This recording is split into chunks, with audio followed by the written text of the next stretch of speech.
एक छोटे से जंगल में टॉनी नाम की चिड़िया रहती थी। कुछ दिन पहले ही उसके पति की एक हादसे में जान चली गई थी। तो टॉनी चिड़िया बहुत दुखी होती है कि अब मेरा इस दुनिया में कोई नहीं रहा। अब मैं इस दुनिया में जीकर भी क्या करूँगी। तुम मुझे अकेला छोड़कर कैसे चले गए।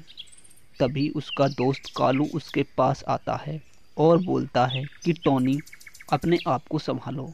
जो होना था वह हो गया। अब अपनी लाइफ को अच्छे से जियो, एक नई शुरुआत करो। टॉनी कालू से बोलती है कि कालू, अब मैं क्या करूं, तुम ही बताओ।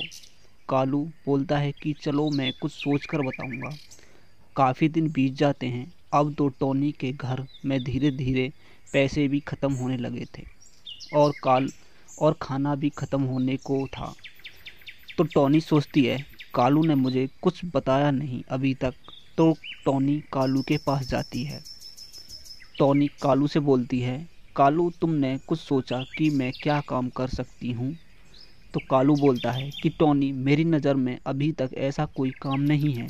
फिर कालू कुछ सोच कर बोलता है कि क्या टॉनी तुमको बर्गर बनाना आता है। तो टॉनी बोलती है कि हाँ, मैंने बहुत बार बर्गर बनाया है। तो कालू बोलता है, ठीक है, फिर तुम आज से ही बर्गर का काम शुरू कर दो। मेरे पास एक पुराना ठेला पड़ा है, उसको तुम ले सकती हो।